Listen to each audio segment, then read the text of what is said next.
That moment when you slip a dime into a collector's slab and suddenly realize you're holding a miniature treasure map. Today we're zeroing in on a Roosevelt dime that's quietly been turning heads and lining pockets. Most of us barely notice the tiny torch and olive branch beneath Franklin Roosevelt's profile, but in 1995, a handful of these dimes emerged with quirks so pronounced they transformed spare change into sought-after marvels. Whether you've been rummaging through dusty coin jars for decades or you only recently spotted that curious glint in your pocket, the story of the 1995 Roosevelt dime is a perfect reminder that every coin tells a tale more interesting than its face value suggests. The tale really begins at the Philadelphia and Denver mints in early 1995, when the U.S. Mint was churning out Roosevelt dimes at the rate of several million per day. Designed by John R. Sinek and first released in 1946 as a tribute to FDR, the dime had long since entered routine production, so routine, in fact, that collectors usually paid little attention to dates from the 1990s. Yet in that very mundanity, something remarkable slipped through the quality control net. By year's end, sharp-eyed numismatists started spotting dimes with double-die obverse details so subtle they could be missed at first glance, along with repunched mint marks that left overlapping impressions of the humble D and P that denote Denver and Philadelphia. Those unintentional minting hiccups transformed everyday circulation pieces into mini-museum pieces. Digging deeper into how these errors happened, it turns out that the die creation process at the U.S. Mint can be surprisingly human. Engraving and hubbing, a multi-step procedure to impress master dies, leave room for slight shifts. In 1995, some master dies were accidentally set with the hub twice, misaligned by a fraction of a millimeter. The result was a ghostly echo of Roosevelt's face or the date, essentially a double image.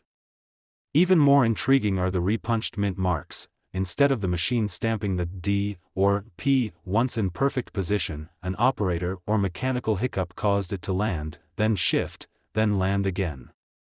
Those overlapping letters look like tiny whispers of an alternative design and instantly catch a collector's eye under magnification. To spot a genuine 1995 double die or repunched mint mark dime, you'll want a loop or a clear macro image. Look at the date first. On a proper double die piece, the numbers, especially the 9, 5, and 1, will exhibit faint secondary lines slightly off to one side. Rotate the coin under light and watch how those lines dance. Then flip it over, examine that precious D or P. If you see a slight shadow or offset of the mint mark, you've likely found an RPM, repunched mint mark, error. Collectors also chase clipped planchets from that year, a blank planchet that missed a trimming step, leaving a crescent-shaped bite out of the rim. That irregularity stands out immediately and can push the dime's value skyward. What makes these anomalies so rare is the small window in which they occurred. Inspecting every single dime at high speed is impossible without destroying the very detail you're trying to catch, so most error coins slip through, travel in circulation for a few days or weeks, then vanish into someone's collection. Estimates suggest that only a few hundred to perhaps 1,000 of the notable double dies and repunched mint marks from 1995 exist in all grades, spread across both Philadelphia and Denver issues. When you consider that over 1 billion Roosevelt dimes dated 1995 were struck in total, the scarcity of error examples becomes astonishingly clear. In terms of current market pricing, a standard face value Roosevelt dime from 1995 graded MS65, gem uncirculated, might fetch only $2 or $3 from a dealer. Slide up to MS67, and you're looking at $5 to $10 for a pristine regular strike. But for that double die obverse in MS65, prices start around $150 and can climb to $350 in MS67 grades. Repunched mint mark varieties, depending on the strength of the punch, fall in a similar range, often $100 to $250 for quality examples. Clipped planchets are even scarcer. A nice VF30, very fine, piece might command $75, while an MS60 could reach $200. Those price tiers reflect not only condition but the rarity tier of each error type. Auction records reinforce the head-turning allure. In late 2023, a single 1995 D double die obverse graded MS68 sold for $1,200 after fierce bidding on a major numismatic platform. Earlier that year, an MS67 repunched mint mark D changeover sold for $625, setting a record for that particular variety. Clipped planchets in the finest condition, think full original luster, sharp rims, have crossed $800 under the hammer. These headline-grabbing sales underscore the fact that collectors are willing to pay serious money for a dime that stands out even among other era coins. Beyond the numbers, personal stories add color. One collector recounts digging through over 100 rolls of circulation dimes before pulling a battered 1995 Philadelphia double die, so worn it looked like any other dime until magnification revealed a perfect error. Another enthusiast stumbled upon a clipped planchet in change at a neighborhood coffee shop, a surprise that led to a lifelong passion for minting anomalies. These tales echo a common theme: patience and a keen eye can transform a routine transaction into a thrilling find, injecting each coin hunt with genuine suspense. Condition variations play a huge role in value. In heavily circulated grades, say, G4, good, or VG8, very good, an error dime might still only command $50 or so, because where obscures the doubling or punch details. As strikes become stronger and surfaces smoother, from EF40, extremely fine, up through AU58, almost uncirculated, values climb steeply. Once a coin enters mint state territory, the combination of sharp detail and visible error can amplify value tenfold. Proof-like pieces, with softly mirrored field surrounding a frosted design, are exceptionally coveted when they display doubling or an RPM. Those can leap into four-figure territory if they meet the eye appeal standards of top collectors. By now, that humble Roosevelt dime should look anything but ordinary. From the quiet presses of Philadelphia and Denver in 1995 emerged a handful of coins with hidden stories pressed into their very metal. If you've got a mint roll of that year tucked away, it might be time to break out the loop. And if you find something remarkable, you'll not only join a small fraternity of lucky collectors, you'll also own a slice of minting history that commands serious attention and a serious price tag. Hold on to that thought, because up next we're turning our gaze to the 2003 dime, where a different set of surprises awaits. Sliding forward to the early 2000s, the 2003 Roosevelt dime might look like just another pocket change carry-along, but under the right light it reveals surprises that have collectors leaning in. By then, the mint had refined its processes, yet a few dimes slipped through with quirks that stir excitement among seasoned numismatists. Whether you're skimming through bank rolls or inspecting your tip jar, the 2003 issue carries error varieties and subtle distinctions that can turn a routine pocket find into a prized acquisition. The Roosevelt dime first rolled out in 1946, but the 2003 edition carries its own backstory. That year marked the final full production run before the mint pivoted toward special finishes and special anniversary issues. With annual strikes topping $1 billion at both Philadelphia and Denver, the public largely treated 2003 dimes as transitional workhorses. Yet in vaults around the country, unassuming blanks and master dies came together in just the right, or wrong, ways to create varieties that collectors now hunt with enthusiasm. One standout feature of the 2003 dime comes from die cracks. These tiny fissures, caused by stress in the steel hubbing process, sometimes produced raised lines across Roosevelt's cheek or through the torch's flame. On a clean, high-grade coin, a die crack manifests as a network of hairline ridges that glisten like spiderwebs under magnification. Collectors refer to strong die crack examples as web dimes, and they're prized for the way those lines snake across the field without obscuring Roosevelt's profile. Even subtler are the double die reverse errors of 2003. Unlike the bold doubling of earlier decades, these show faint echoes in the lettering of United States of America or in the olive branch leaves.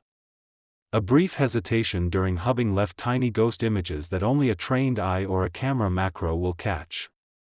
Strongest examples show doubling on the letters S and T in states, and on the rim under 1 dime. Those doubling points become landmarks when verifying authenticity, and coins with clear, evenly distributed doubling can command premium prices at auction. Another fascinating variety arises from off-center strikes. When a blank planchet fails to seat perfectly under the collar, part of Roosevelt's hair or the rim on the reverse can shift off the edge by a millimeter or more. In 2003, a handful of circulated examples surfaced with the top half of the obverse missing the rim entirely, creating a dramatic crescent of missing metal that frames Roosevelt's portrait. These misstrikes are visually striking and relatively rare. Only a few dozen certified examples live in collections worldwide.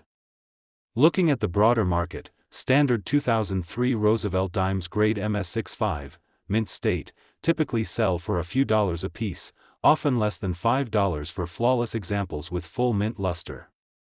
Bumping up to MS67 can bring $15 to $25 if the strike and surfaces are strong. But error pieces paint a different picture entirely.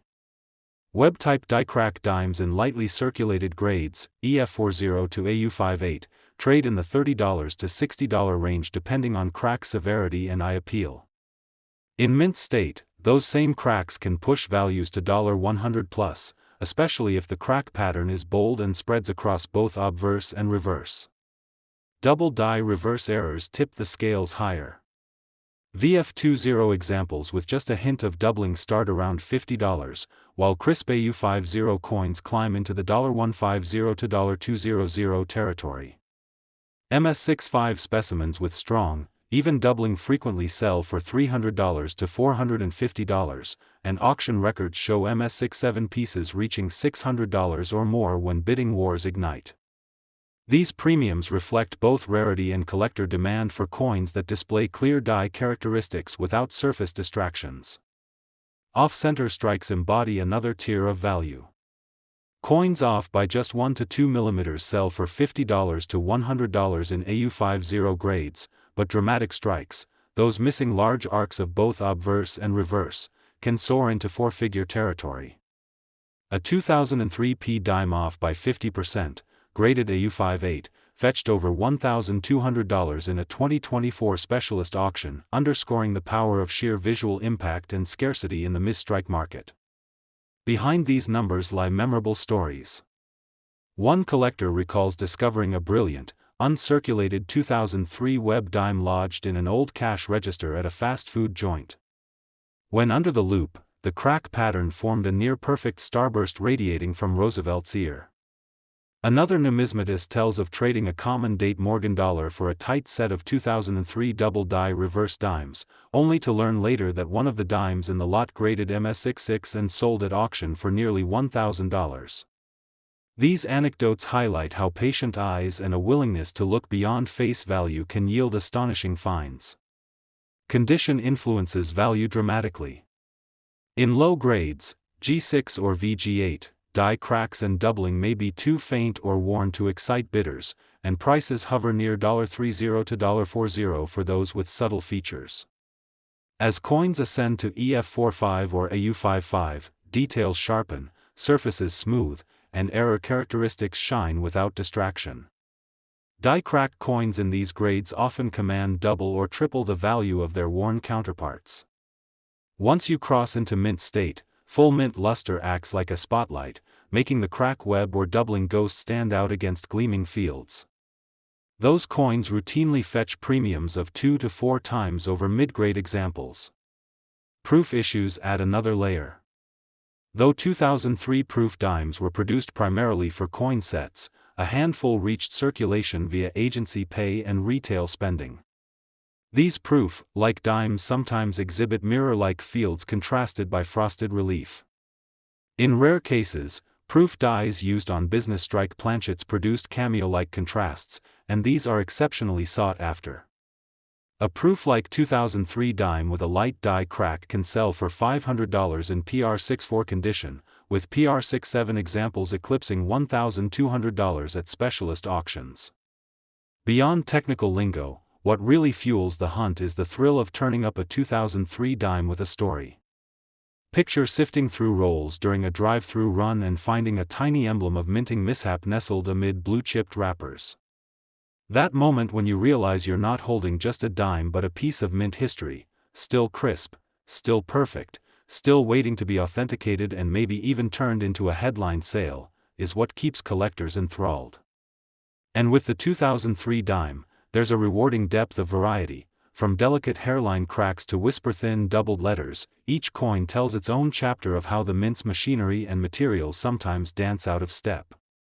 As prices tick upward, online marketplaces and auction houses have streamlined certification, making it easier than ever to snap photos, submit coins, and watch the bids climb.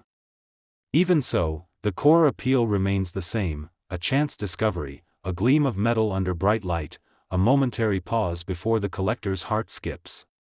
Those tangibles, the tactile weight, the visual intrigue, the story behind the flaw, are what transform a routine dime into a numismatic marvel. So when you next handle a 2003 Roosevelt dime, give it a moment under a loupe. Examine the edges, search for minuscule cracks, and let your eye chase the faint echoes of doubled letters. You might find a quirky web pattern snaking across the face, or a whisper of doubling that elevates a dime worth 10 cents into a specimen worth hundreds of dollars. That curious coin might just be the centerpiece of someone's next great coin story, and by uncovering its secrets, you stake your own claim to a small slice of minting lore.